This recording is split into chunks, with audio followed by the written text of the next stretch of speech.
Once upon a time, there was a brave warrior who faced many dangers and enemies. He was fearless in battle and always fought with courage and honor. But he had one secret weakness: he was terrified of snakes.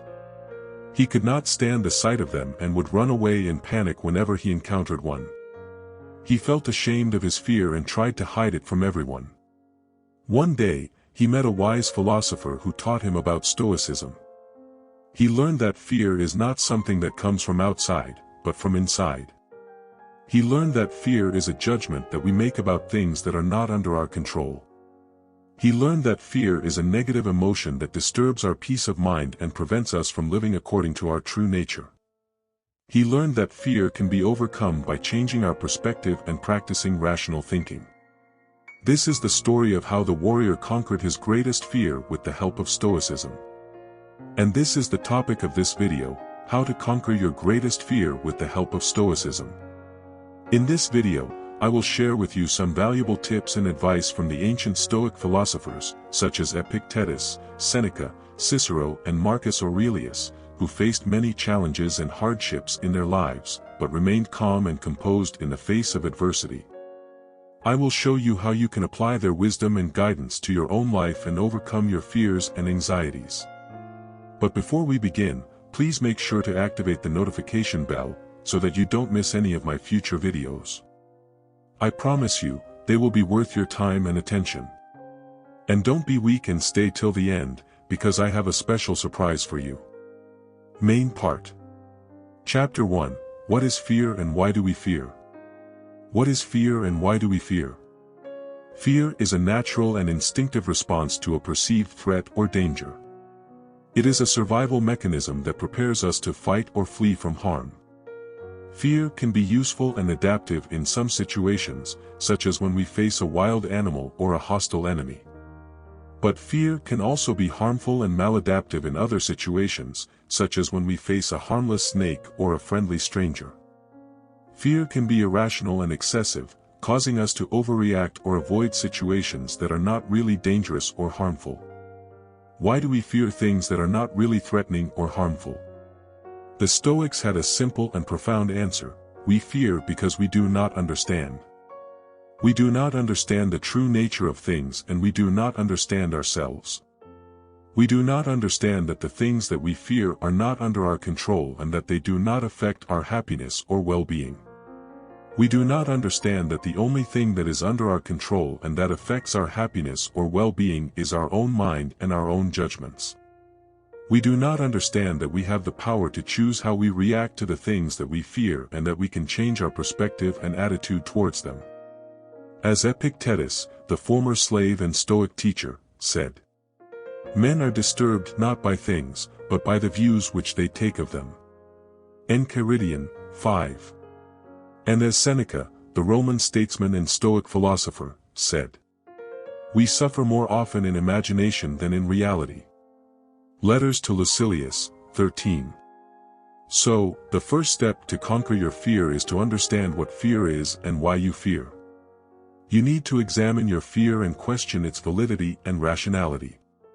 You need to realize that your fear is not caused by the things that you fear, but by your own thoughts and judgments about them. You need to realize that your fear is not a fact, but a choice. You need to realize that you have the power to change your choice and to change your fear. Chapter 2: How to change your perspective and attitude towards your fear. How can you change your perspective and attitude towards your fear? The Stoics had a practical and effective method: use reason and logic. Use reason and logic to challenge your fear and to replace it with a more realistic and positive outlook. Use reason and logic to analyze your fear and to find its flaws and weaknesses. Use reason and logic to evaluate your fear and to find its benefits and opportunities. For example, if you are afraid of snakes, you can use reason and logic to challenge your fear and to replace it with a more realistic and positive outlook. You can ask yourself questions like, what is the probability of encountering a snake in your daily life? What is the probability of being bitten by a snake if you encounter one? What is the probability of dying from a snake bite if you are bitten by one? What are the facts and evidence that support your fear of snakes? What are the facts and evidence that contradict your fear of snakes? What are the benefits of overcoming your fear of snakes? What are the opportunities of overcoming your fear of snakes? By asking yourself these questions, you can use reason and logic to challenge your fear and to replace it with a more realistic and positive outlook. You can realize that your fear of snakes is irrational and exaggerated, that the chances of encountering a snake are low, that the chances of being bitten by a snake are lower, that the chances of dying from a snake bite are even lower, that there are many facts and evidence that contradict your fear of snakes, that there are many benefits and opportunities of overcoming your fear of snakes, such as learning more about nature, exploring new places, enjoying new experiences, etc. As Cicero, the Roman orator and Stoic thinker, said, "Nothing is so incredible that it has not been said by one philosopher or another." De Natura Deorum, 1.23. And as Marcus Aurelius, the Roman emperor and Stoic practitioner, said, "If you are distressed by anything external, the pain is not due to the thing itself, but to your estimate of it, and this you have the power to revoke at any moment." Meditations, 8.47. So, the second step to conquer your fear is to change your perspective and attitude towards your fear. You need to use reason and logic to challenge your fear and to replace it with a more realistic and positive outlook. You need to use reason and logic to analyze your fear and to find its flaws and weaknesses. You need to use reason and logic to evaluate your fear and to find its benefits and opportunities.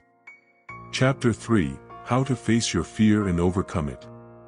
How can you face your fear and overcome it? The Stoics had a courageous and noble way: act in spite of your fear. Act in spite of your fear and do not let your fear stop you from doing what is right and good. Act in spite of your fear and do not let your fear prevent you from living according to your true nature and your true potential. Act in spite of your fear and do not let your fear rob you of your happiness and freedom. For example, if you are afraid of snakes, you can act in spite of your fear and face your fear. You can expose yourself to snakes gradually and safely, starting from pictures and videos, then moving to toys and models, then moving to real snakes in cages and zoos, then moving to real snakes in the wild. You can confront your fear and learn to cope with it.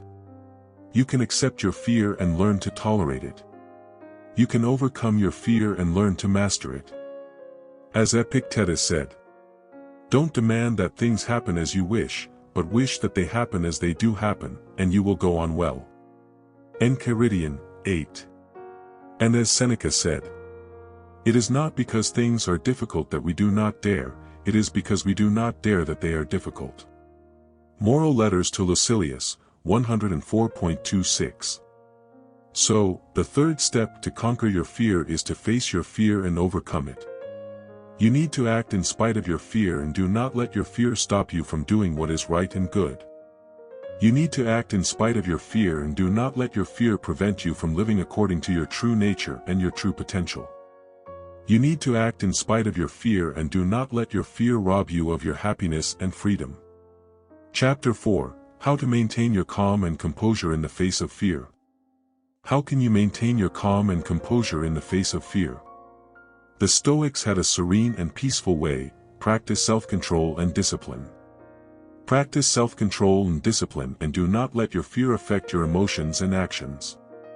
Practice self-control and discipline and do not let your fear disturb your peace of mind and harmony. Practice self-control and discipline and do not let your fear cloud your judgment and reason. For example, if you are afraid of snakes, you can practice self-control and discipline and do not let your fear affect your emotions and actions.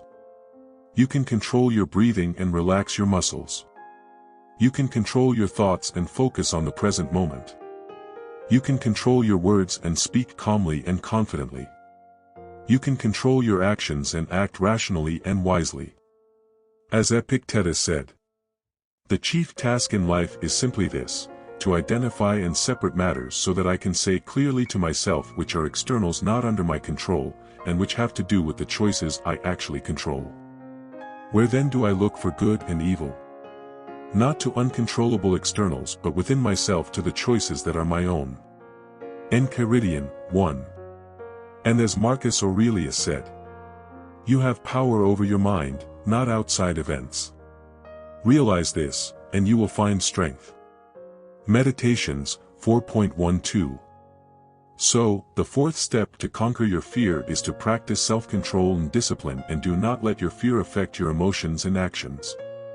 You need to control your breathing, your thoughts, your words, and your actions. You need to maintain your calm and composure in the face of fear. You need to act according to your reason and your nature. Chapter 5, How to Learn from Your Fear and Grow from It. How can you learn from your fear and grow from it? The Stoics had a wise and humble way: use your fear as a teacher and a guide. Use your fear as a teacher and a guide, and do not let your fear be a hindrance and a burden. Use your fear as a teacher and a guide, and do not let your fear be a source of regret and resentment. Use your fear as a teacher and a guide, and do not let your fear be a waste of time and energy. For example, if you are afraid of snakes, you can use your fear as a teacher and a guide, and do not let your fear be a hindrance and a burden. You can learn from your fear and understand why you fear snakes and what triggers your fear. You can learn from your fear and improve your skills and knowledge about snakes and how to deal with them. You can learn from your fear and develop your courage and confidence in facing snakes and other challenges. As Seneca said, "Nothing happens to the wise man against his expectation." On Providence, 4.1. And as Cicero said, "By doubting we are led to question, by questioning we arrive at the truth." Academica, 2.24. So, the fifth step to conquer your fear is to use your fear as a teacher and a guide, and do not let your fear be a hindrance and a burden. You need to learn from your fear and understand why you fear and what triggers your fear. You need to learn from your fear and improve your skills and knowledge about the things that you fear. You need to learn from your fear and develop your courage and confidence in facing your fear and other challenges. Chapter 6, How to Appreciate Your Fear and Be Grateful for It. How can you appreciate your fear and be grateful for it? The Stoics had a grateful and optimistic way: see your fear as a gift and a blessing. See your fear as a gift and a blessing, and do not let your fear be a curse and a punishment. See your fear as a gift and a blessing, and do not let your fear be a source of misery and despair. See your fear as a gift and a blessing, and do not let your fear be a waste of life and opportunity. For example, if you are afraid of snakes, you can see your fear as a gift and a blessing, and do not let your fear be a curse and a punishment. You can appreciate your fear and be grateful for the opportunity to face your fear and overcome it. You can appreciate your fear and be grateful for the challenge to test your character and strength. You can appreciate your fear and be grateful for the chance to grow and learn from your fear. As Epictetus said, "Difficulties are things that show a person what they are." Discourses, 1.24.1-2. And as Marcus Aurelius said, "The impediment to action advances action. What stands in the way becomes the way." Meditations, 5.20. So, the sixth and final step to conquer your fear is to see your fear as a gift and a blessing, and do not let your fear be a curse and a punishment. You need to appreciate your fear and be grateful for the opportunity, the challenge, and the chance that your fear provides you. You need to see your fear as a way to show your true self, to advance your action, and to become the way. These are the 6 steps to conquer your fear with the help of Stoicism. By following these steps, you will be able to understand, change, face, control, learn, and appreciate your fear. You will be able to overcome your fear and live a happier and freer life. You will be able to live according to your true nature and your true potential. I hope you enjoyed this video and found it useful and informative. If you did, please give it a thumbs up and share it with your friends and family. And if you have any questions or comments, please leave them below. I would love to hear from you and answer your queries. Thank you for watching, and remember, you have the power to conquer your fear with the help of Stoicism. As Seneca said, "What is the point of having countless books and libraries, whose titles their owners can scarcely read through in a whole lifetime? The learner is not instructed but burdened by the mass of them, and it is much better to surrender yourself to a few authors than to wander through many." Letters to Lucilius, 2.3. So, choose wisely and follow the few authors who can teach you how to conquer your fear with the help of Stoicism. And don't forget to subscribe to my channel and activate the notification bell, so that you don't miss any of my future videos. And until next time, stay strong and stay stoic.